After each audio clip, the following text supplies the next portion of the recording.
Olá, meus amigos, minhas amigas, meus irmãos, minhas irmãs, queridos companheiros e companheiras de jornada. É com imensa satisfação que nos encontramos aqui mais uma vez para mais um momento de estudo, mais um momento de reflexões acerca do Evangelho de Jesus, à luz da doutrina espírita. E por isso agradecemos mais uma vez a Deus, nosso Pai, de infinita bondade, infinito amor e misericórdia, em especial e acima de tudo, pela vida. Agradecemos a Jesus de Nazaré, nosso Mestre e Senhor, guia e modelo para toda a humanidade. E agradecemos aos Espíritos amigos pelo amparo, pela proteção, pela assistência que sempre tem nos dado ao longo da nossa trajetória. E não podemos deixar de agradecer, e agradeço constantemente a todos vocês, irmãos e irmãs de jornada, que constantemente se esforçam para nos encontrarmos aqui nesta página virtual, neste centro espírita virtual, para juntos estudarmos o Evangelho de Jesus à luz da doutrina espírita. Sejam todos bem-vindos, sejam todas bem-vindas, em nome do Senhor Jesus, e que possamos aproveitar da melhor maneira possível estes minutos que nos foram reservados no relógio do tempo como oportunidade para o nosso aprendizado, o nosso esclarecimento. Sejam todos bem-vindos, bem-vindas. Então hoje, aqui nos encontramos para estudarmos mais um capítulo do livro da Esperança. Mais uma vez, um capítulo belíssimo que Emmanuel nos deixou acerca das propriedades. Mais um estudo com base no capítulo 16º do Evangelho segundo o Espiritismo. Não se pode servir a Deus e a Mamon. O item 10, que nos fala sobre as verdadeiras propriedades. Então, aqui o capítulo de número 10, o item 10, ele tem como título verdadeira propriedade.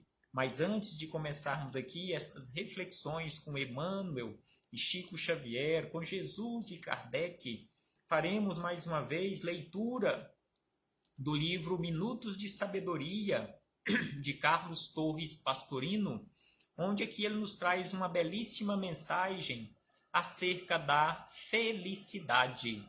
E aqui ele se dirige àquelas criaturas que estão se consorciando. Então aqui ele começa falando às noivas. Então aqui ele diz: você que é noiva ou noivo, não acredite que casamento seja loteria. Então aqui ele nos chama a atenção: não acredite que casamento seja loteria. Não, casamento não é loteria. No casamento, nos afirma Carlos Torres Pastorino, no casamento o prêmio depende de você saber conquistá-lo.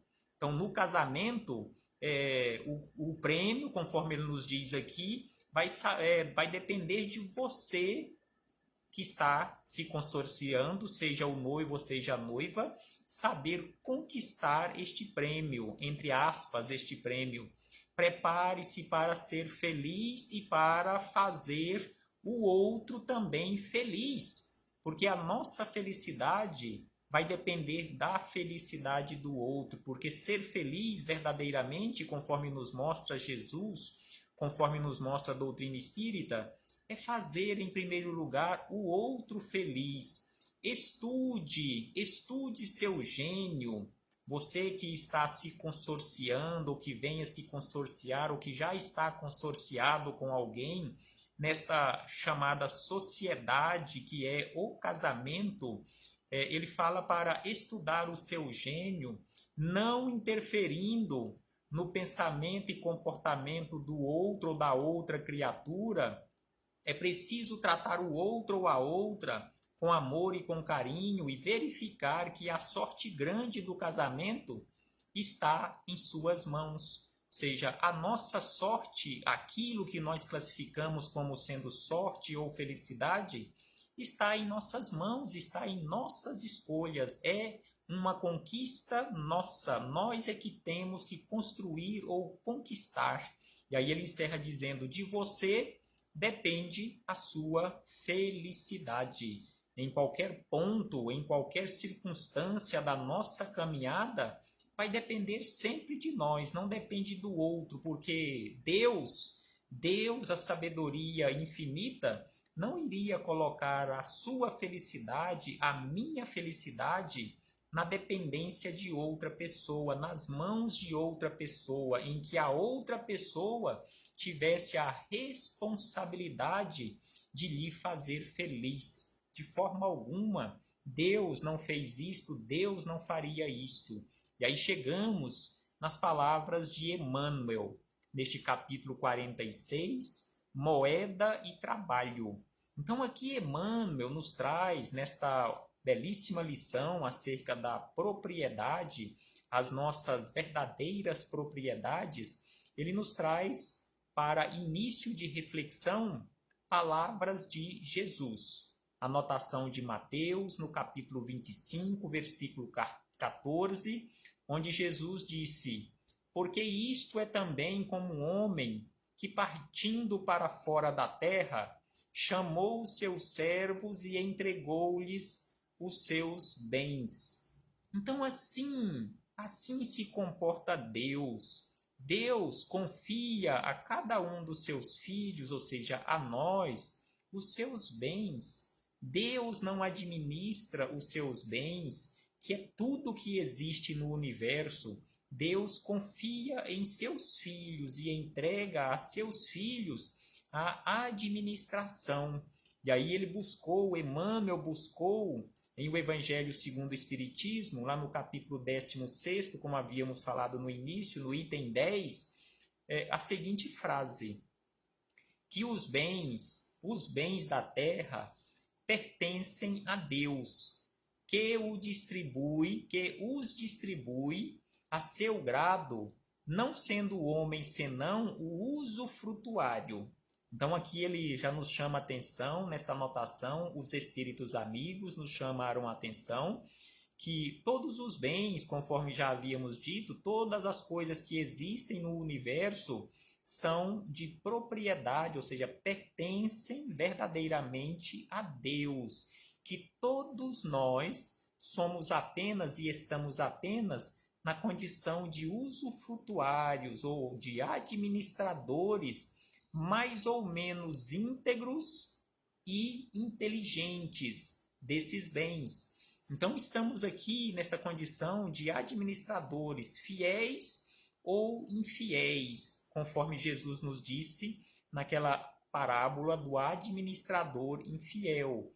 Então a propriedade, a posse verdadeira, a verdadeira propriedade, o título de propriedade pertence a Deus. Nós estamos apenas naquela condição de usufrutuários, como se fosse aqui na terra aquele pai, aquela mãe que vai ao cartório e faz uma escritura transferindo a propriedade de bens materiais para seus filhos, permanecendo estes bens com ele na condição de usufrutuário, mas ele já não é mais o dono, mas ele tem o usufruto vitalício. Enquanto ele estiver por aqui, ele continua utilizando aqueles bens. A partir do momento em que ele desencarnar, aqueles bens já passarão definitivamente, de acordo com a Escritura, para os seus herdeiros, que já eram, na verdade, proprietários.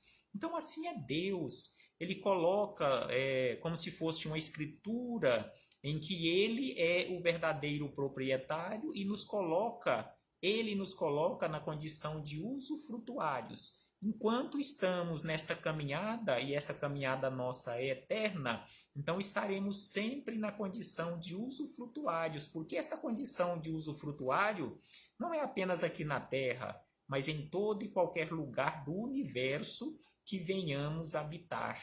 E aí vem Emmanuel e nos diz o seguinte: se muitos corações jazem petrificados na terra, em azinhavre de sovinice, fujamos de atribuir ao dinheiro semelhantes calamidades. Então aqui ele nos chama a atenção que todas aquelas criaturas, todos de nós que nos encontrarmos naquela condição de mesquinharia, de sovinice, de egoísmo em relação às coisas materiais, não é culpa do dinheiro, não atribuamos ao dinheiro esta condição que é nossa. O dinheiro é neutro, o dinheiro não tem culpa nisso aí.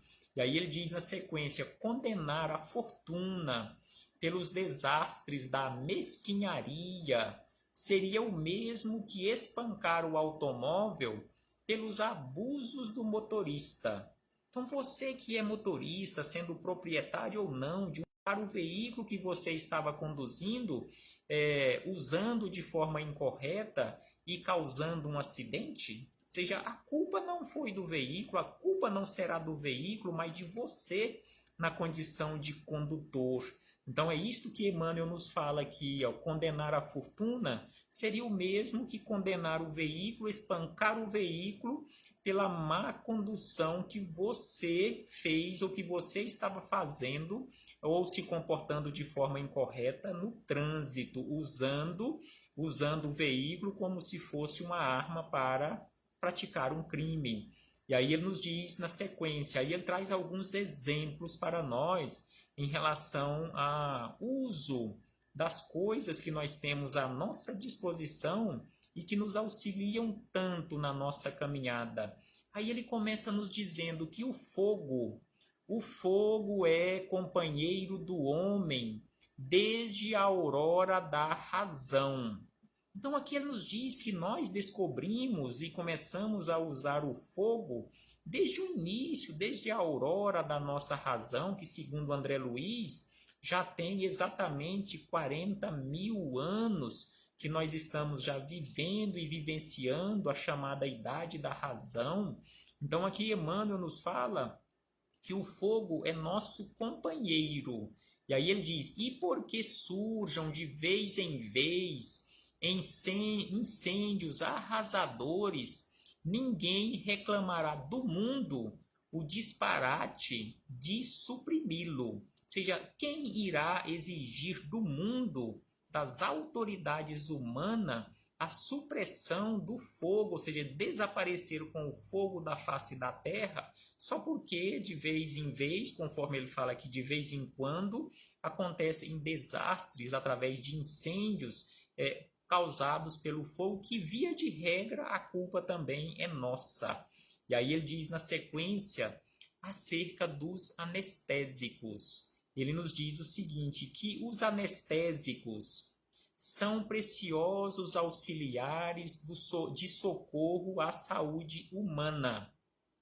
Mas se existem criaturas que fazem deles instrumentos do vício, ninguém rogará da ciência essa ou aquela medida que lhes objetive a destruição. Ou seja, se muitos companheiros de jornada estão utilizando os componentes do anestésico para os vícios, quem irá exigir da ciência a destruição ou a não utilização dos anestésicos? Como nós sabemos, de acordo com a história da anestesia, os primeiros testes, as primeiras experiências com anestesia, segundo o histórico que nós encontramos, consta lá dos idos de 1831, e que o primeiro médico a usar o éter etílico na condição de um anestésico foi exatamente no dia 30 de março de 1842, na extração de um tumor de um paciente. Imaginemos nos dias de hoje, você teria condições, você toparia em fazer uma cirurgia, mesmo que fosse de pequeno porte, sem o uso de anestésico? Você teria condições, teria coragem e suportaria a dor, por exemplo, de ir a um dentista e fazer uma extração de um dente ou um canal sem o uso de anestésico? Então era assim que era feito antes da descoberta da anestesia, sem sombra de dúvida, que conforme ele nos fala aqui, o anestésico é um precioso auxiliar no cuidado da nossa saúde. E aí ele diz na sequência que a moeda, em qualquer forma, é agente neutro de trabalho, pedindo instrução que a dirija. Então aqui a moeda, o recurso amoedado, ou as coisas materiais que nós temos à nossa disposição aqui na Terra, na condição de usufrutuários, todos estes recursos são agentes neutros de trabalho. Agentes neutros de trabalho que estão aí à nossa disposição e que nós precisamos dirigir e orientar o emprego desses recursos de forma correta. E aí ele diz na sequência: dirás provavelmente que o dinheiro levantou os princípios dourados da vida moderna, onde algumas inteligências se tresmalharam na loucura ou no crime, comprando inércia e arrependimento a peso de ouro. Contudo, é preciso lembrar as fábricas e instituições beneméritas que ele garante, ofertando salário digno a milhões de pessoas. Não é pelo fato de algumas criaturas estarem usando o dinheiro aqui na vida moderna para a loucura e para o crime, na inércia e no arrependimento, que nós iremos dizer que o dinheiro não auxiliou e continua auxiliando no expandir das fábricas, das indústrias, das instituições beneméritas e de todos os meios que nós temos à nossa disposição nessa condição de avançar do progresso. E aí ele diz na sequência ainda o seguinte: é possível, acredites, seja ele, ou seja, o dinheiro ou o recurso amoedado, o responsável por alguns homens e mulheres de bolsa opulenta que espantam o próprio tédio, de país em país, à afeição de doentes ilustres, exibindo extravagâncias na imprensa internacional. Ou seja, existem algumas criaturas assim que estão, conforme ele diz aqui, viajando de país em país como se fossem doentes ilustres, gastando recursos materiais que poderiam ser usados para auxiliar muitas e muitas criaturas que não têm o mínimo necessário para a sua subsistência. E ele acrescenta: entretanto, mesmo se tem muitas criaturas usando incorretamente o dinheiro, entretanto, é forçoso reconhecer os milhões de cientistas, principalmente na atualidade, neste momento pelo qual nós estamos passando, milhões de cientistas e professores industriais e obreiros do progresso que a riqueza nobremente administrada sustenta em todas as direções. Então, se tem alguns que gastam de forma destrambelhada, de forma irresponsável, desorganizada, existem milhões e milhões de cientistas, professores, industriais e obreiros que usam esses recursos para o progresso de todos. E aí ele diz na sequência: a divina providência suscita amor ao coração do homem e o homem substancializa a caridade, metamorfoseando o dinheiro em pão que extingue a fome. Então aqui ele nos chama a atenção que Deus, a divina providência, suscita em nosso coração o amor e que nós, tendo este amor no nosso coração, nós substancializamos a caridade, metamorfoseando, ou seja, transformando o dinheiro em pão que mata a fome. E ele acrescenta: a eterna sabedoria inspira educação ao cérebro do homem E o homem ergue a escola, transfigurando o dinheiro em clarão espiritual que varre as trevas. Então aqui ele nos chama a atenção que Deus constantemente inspira a todos nós, no cérebro humano, a educação. E uma vez chegando esta inspiração na nossa consciência, na nossa inteligência, nós usamos o dinheiro para erguer escola, transfigurando